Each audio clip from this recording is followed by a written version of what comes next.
honor to be able to be here with you. And how was school? Yeah?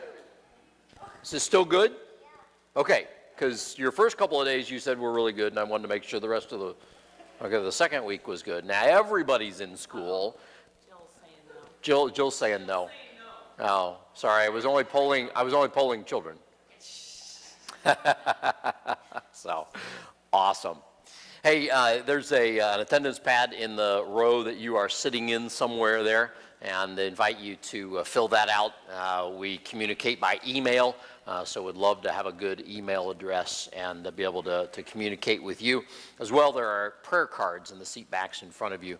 You can drop those in the offering basket later on in our worship. We would love to be able to pray with you and pray for you. We are wrapping up a little 2-week series that we are calling Unbalanced Toward God. This idea that we want to keep balance in our lives, that we want balance in our family, we want balance in our finances, we want balance in our time, we want balance at work, all of these different things.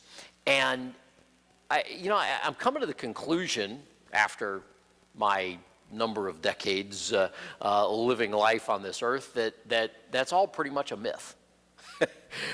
Balance, there's no one definition for balance, first of all, because balance in my family might look different from balance in your family.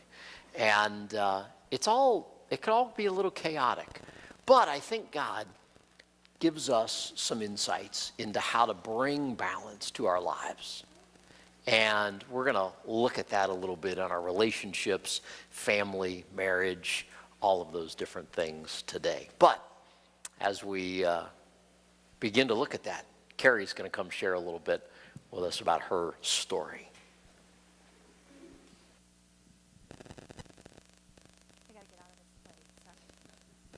Good morning. Good morning. I can't get out of the light unless I go over here. Okay. So I know that anyone here who's had a relationship with anybody has had a state of imbalance. In my life, my biggest state of imbalance was a situation with my son. He's a recovering heroin addict, and 4 years of my life I spent pouring everything I had into him, and sent my family into a major state of imbalance. And the biggest blessing in all of it was that every step of the way I clung to God and what he had for me. I had to.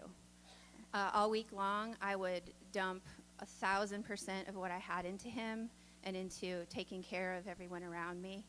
And on Sunday, I needed to come to church, and I needed somebody to pour something back into me so the next week I could have the strength to continue. So that balance has been restored. My son's been in a program, and he is in a ministry program and has been walking with the Lord.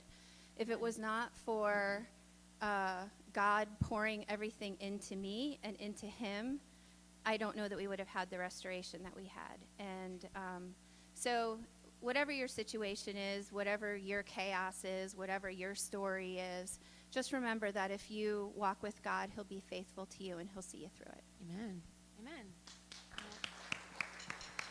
Amen. Thank you, Carrie. Well, in that, why don't you stand on your feet and help somebody else balance, whether they need a high five or a